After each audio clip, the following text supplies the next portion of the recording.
Film ini diawali dengan diperlihatkan tim Brandon ditugaskan untuk membunuh semua para teroris ISIS yang akan melakukan eksekusi kepada tawanan Amerika. Di dalam misi ini Brandon tidak sendiri, ia ditemani dengan pengintainya dan bersama tim sniper yang dipimpin oleh Miller. Selain itu, para tim yang lain akan memberi arahan kepada para sniper tentang keberadaan musuh atau penyergapan. Di pantai tersebut tidak begitu lama, akhirnya datanglah para teroris ISIS yang membawa tawanan.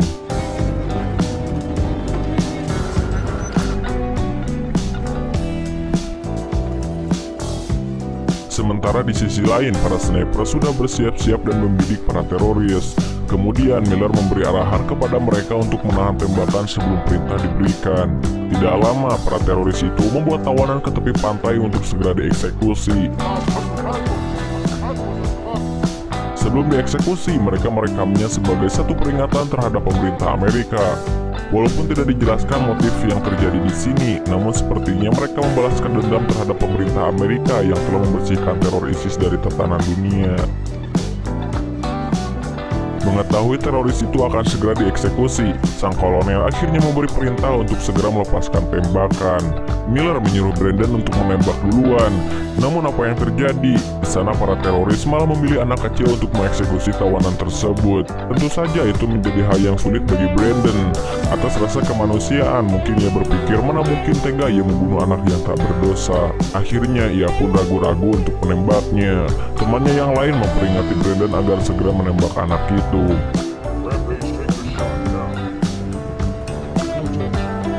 Karena kesal, akhirnya salah satu dari mereka menembak teroris itu. Namun sayangnya tembakannya melenceng sehingga sang teroris pun berhasil membunuh salah satu tawanan.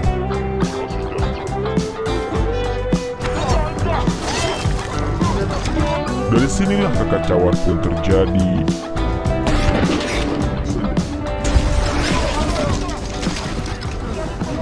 Kemudian kolonel mengirimkan para pasukan udara untuk membersihkan teroris itu.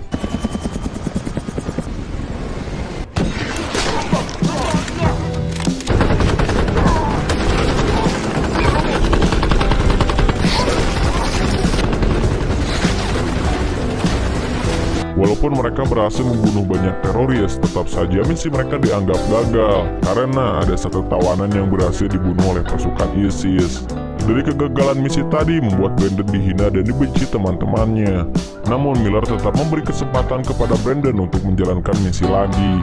Dan Miller yakin Brandon dapat belajar dari kesalahan. Berpindah ke kota Istanbul, negara Turki, di mana mereka kembali mendapatkan tugas. Di saat mereka sedang makan-makan, secara tidak sengaja teman wanitanya mengusik kegagalan Brandon dan menyebutnya junior. Tentu saja hal itu membuatnya kesal, namun dia sadar bahwasannya wanita selalu benar, dan mungkin kalau dilawan juga pasti harus ngalah juga. Saat Brandon tengah meratapi kekesalannya, tiba-tiba ia bertemu dengan seorang wanita yang menurutnya cantik. Dari sikap wanita tersebut, sepertinya ia menggoda Brandon agar mengikutinya. Dan akhirnya Brandon pun mengikutinya. Namun saat Brandon tengah mengikuti wanita itu, tiba-tiba ada seorang pria yang membawa senjata. Pria itu sepertinya akan menuju ke suatu tempat. Setelah mengikuti wanita itu, Brandon akhirnya bisa mengobrol dengannya. Dilihat dari raut wajahnya, Brandon sepertinya menyukai wanita itu. Mereka pun saling sedikit mengobrol dan kita akan diberitahu siapa wanita ini. Saat Brandon sedang asyik mengobrol, di sebuah gedung pria yang tadi ternyata tengah mengincar Brandon.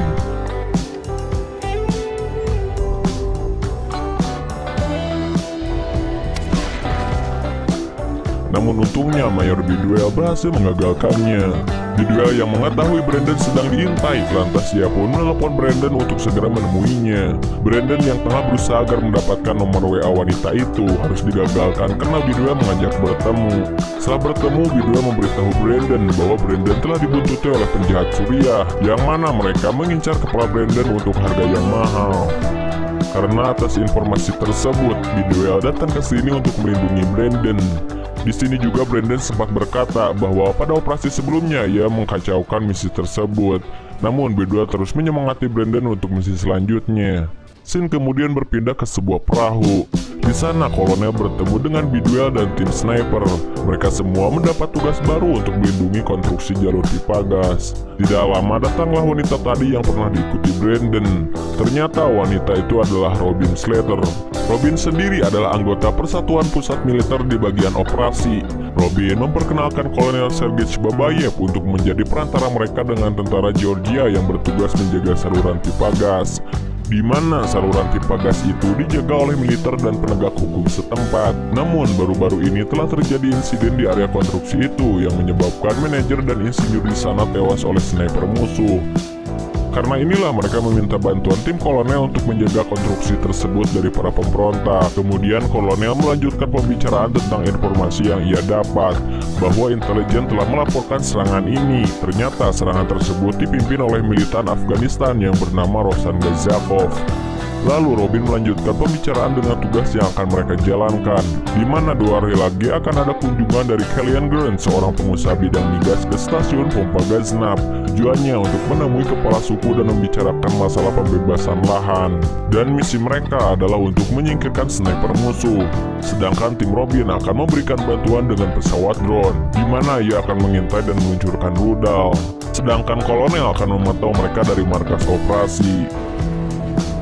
Scene kemudian berpindah ke tempat konstruksi di kota Tbilisi, Georgia. Para tim Brandon pun berkumpul dan dipimpin oleh Miller yang merupakan sahabat ayah Brandon.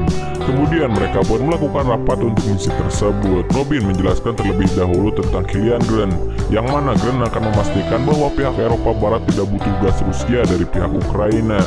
Dan tentunya orang ini akan membawa perubahan yang sangat besar. Perjalanan Grant akan diawali oleh kontraktor Blackwater atau pasukan dengan senjata lengkap. Grant diestimasikan akan sampai pada pukul 7 sore. Para pasukan Brandon ditugaskan untuk memastikan keselamatan Grant dari serangan sniper musuh. Kemudian kita akan diperlihatkan sosok Grant dan rombongannya. Namun di sana juga terdapat sniper musuh yang sedang mengintai. Dan ternyata dialah Rosan Gazakov. Sementara itu, Brandon dan timnya sudah bersiap di posisi masing-masing. Selama pengintaian, mereka tidak mengetahui keberadaan musuh. Tidak lama, konvoi pun mulai mendekat. Tapi bahayanya, ternyata pasukan sniper musuh sudah siap untuk menembak rombongan Grant. Salah satu tim dari Brandon melihat pantulan cahaya yang memungkinkan itu adalah musuh. Tapi tiba-tiba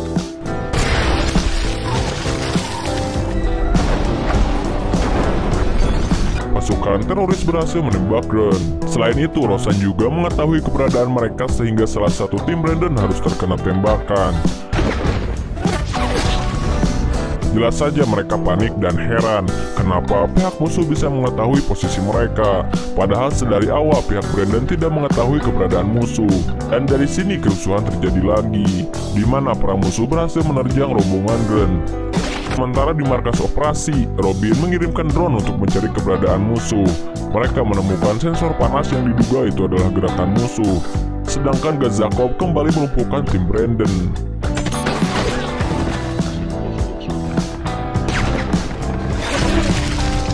Di markas, mereka menemukan target dan langsung menurunkan rudal dari drone tersebut.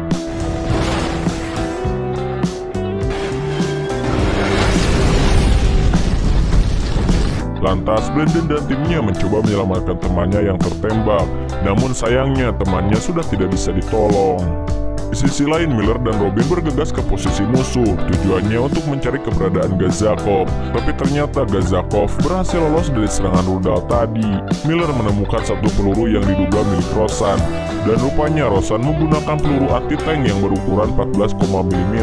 Dari kegagalan tadi, Brandon mempunyai asumsi bahwa ada pengkhianat yang membocorkan koordinat mereka kepada pihak musuh. Lantas ia mengatakannya langsung di hadapan Kolonel Babayev. Tentu saja sang kolonel tidak menerima dikata-katai seperti itu. Terjadilah adu mulut antara kolonel dan Brandon. Kemudian Miller mencoba melerai perkelahian mereka. Akibat asumsi Brandon yang menuduh Kolonel Babayev, akhirnya Brandon dikirim untuk masa percobaan ke Gunung Kaukasus. Di sana ia ditemani oleh seorang pria yang menjadi petunjuk jalannya.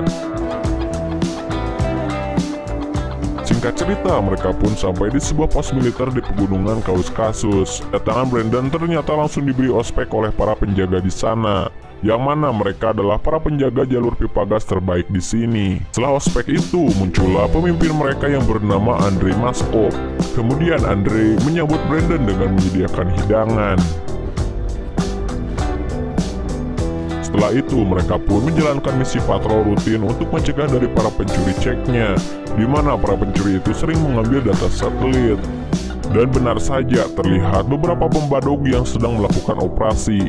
Pada awalnya, Andre akan menebak mereka, namun Brandon mengusulkan untuk menangkap mereka, karena Brandon meyakini bahwa mereka hanyalah pencuri dan bukanlah target tinggi mereka.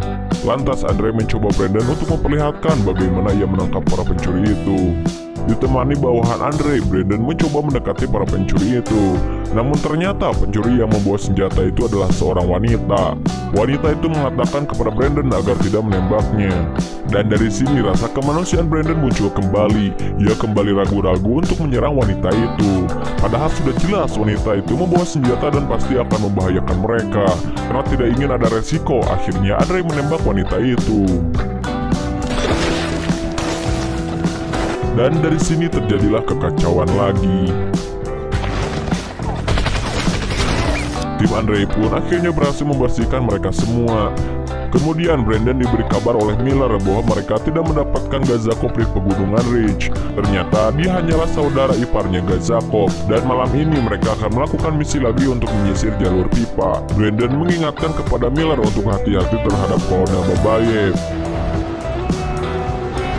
Esok paginya, Andre dan Brandon akan berpatroli kembali. Di sana, akhirnya Andre berkata bahwa dirinya adalah seorang kolonel tentara Rusia yang dibayar untuk menjadi kontraktor swasta. Sedangkan di sisi lain terlihat Said dan rekannya sedang memasang bom ranjau. Di markas, tim sedang mempersiapkan senjata mereka untuk melawan pemberontak Ceknya. Brandon ditemani Said sebagai pengintainya, sedangkan kolonel Andre dan anak buahnya berada di sebuah rumah.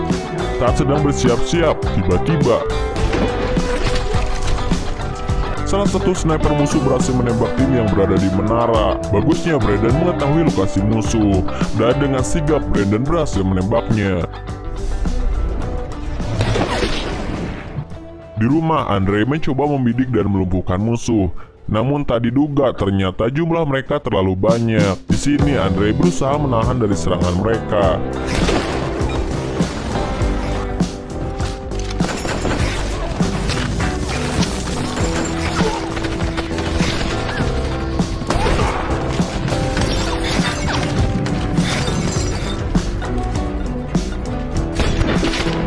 Lalu Andre meledakkan ranjau yang telah mereka pasang.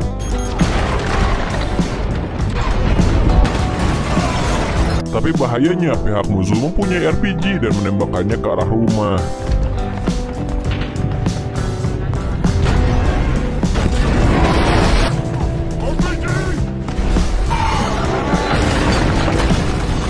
Namun Brandon berhasil menghindari serangan itu, walaupun dirinya harus tersingkir ke arah bukit. Para pemberontak berhasil masuk dan membunuh para tim. Mereka membebaskan temannya dan menyekap Andre untuk segera dibunuh. Tapi Brandon berhasil menyelamatkan Andre dengan membunuh mereka semua.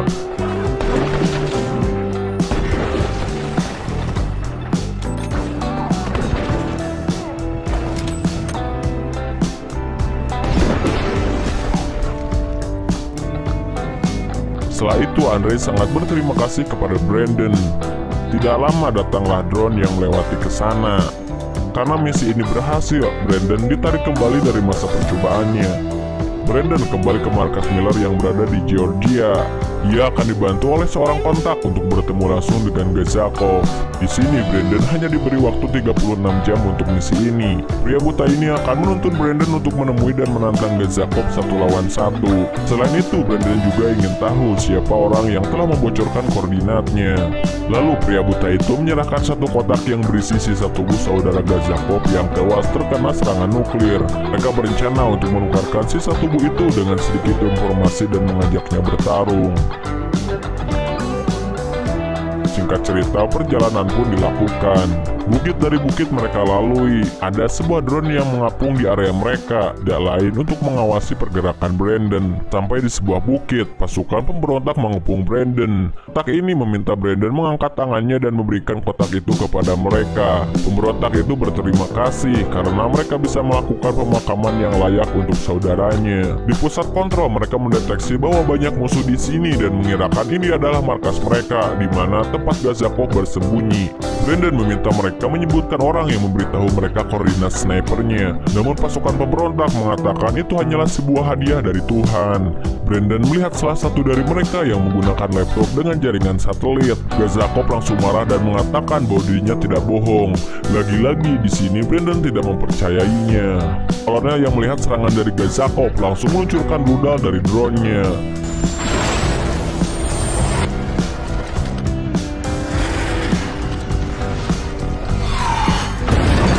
Brandon dan pria tua ini terlempar jauh, tapi bagusnya mereka berdua baik-baik saja.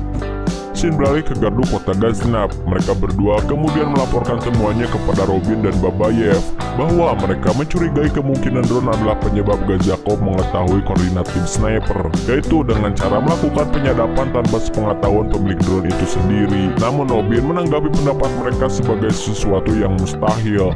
Tak lama kemudian telepon pun berbunyi. Rupanya kolonel ingin bertemu dan berbicara dengan Brandon. Kolonel lalu membicarakan pelanggaran yang dilakukan oleh Brandon, yaitu menjalankan misi yang tidak resmi dengan bertemu Gazakov tanpa seizinnya. Miller juga tidak luput dari amarah sang kolonel, meski telah mencoba menjelaskan terkait temuannya pada kolonel. Namun respon kolonel sama dengan Robin. Di sana ia tidak percaya dengan dugaan Brandon. Kolonel lalu mencari kebenaran pada asumsi Brandon kepada Robin.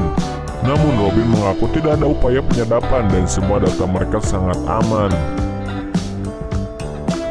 Para tentara Georgia berpatroli mencari tempat yang memungkinkan dihuni oleh Gazakov dan anak buahnya. Tidak ketinggalan drone juga terbang mengitari langit memantau situasi dari ketinggian. Dan ternyata kecurigaan Brandon kali ini memang benar. Anak buah Gazakov menyadap drone untuk mengetahui lokasi persembunyian musuhnya. Ternyata mereka selangkah lebih cerdas dari tim Amerika. Setelah mendapat informasi posisi tim Brandon dari anak buahnya, Gazakov segera membidik target dan mengatur settingan teleskopnya. Dia mulai membuat pancingan untuk memancing sniper dengan menembaki tentara Georgia. Setelah menembak beberapa tentara Georgia, anak buah Gazakov menemukan posisi Dina, yaitu salah satu tim dari Brandon.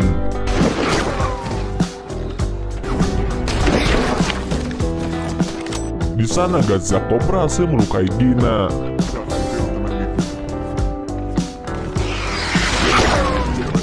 Brandon segera memberitahu Miller dan yang lainnya untuk segera membuang rompi mereka yang berisi GPS, karena GPS itulah yang membuat Gazakov mengetahui posisi mereka.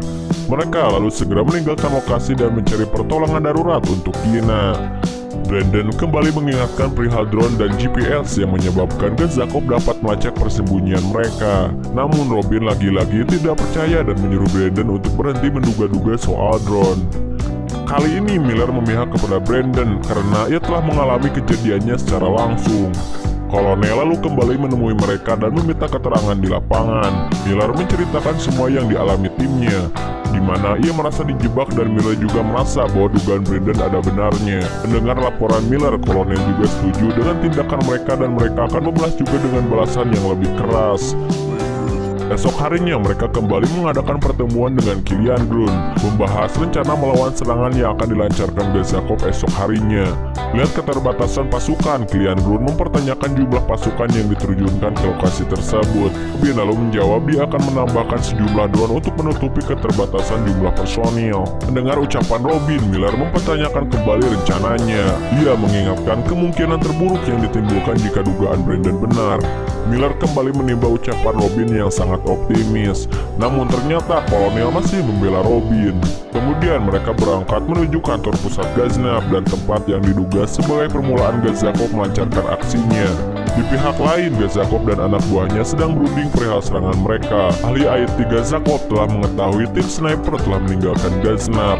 Sementara Brandon mulai curiga akan siasat Gazakov. Dia mulai mengkhawatirkan kantor pompa Gaznab yang sangat rentan dengan serangan, sebab dikerahkannya seluruh personil ke Kabuleti. Miller menilai asumsi Brandon ada benarnya. Mereka pun kembali berbalik arah dan kembali ke Gaznab. Di Gaznab terlihat pasukan Gazakov benar-benar telah tiba. Gazakov dan anak buahnya telah siap dalam posisi standby seraya memberi instruksi pada pasukan penyerbu untuk menangkap Killian Gunn hidup-hidup. Sementara dari dalam ruangan, kolonel mulai curiga dan khawatir dengan keadaan saat itu.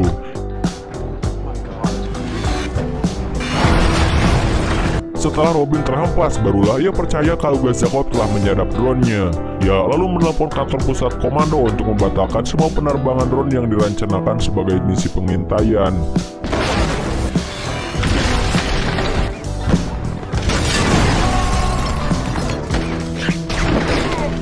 Tak lama Brandon beserta tim juga telah datang. Mereka segera mengambil posisi dan melancarkan aksi serangan balasan.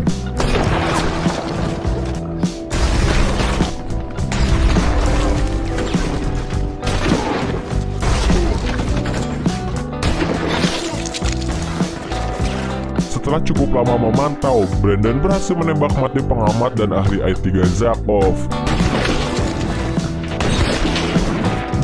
Namun Gazakov berhasil melukai Miguel.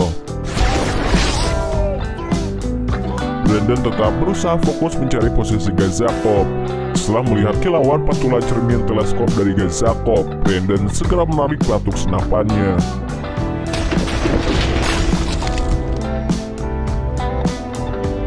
Mengetahui begitu pimpinan mereka telah terbunuh, anak buah Gazakov segera berlari ke mobil dan meninggalkan lokasi. Miguel lalu ditangani oleh tim medis.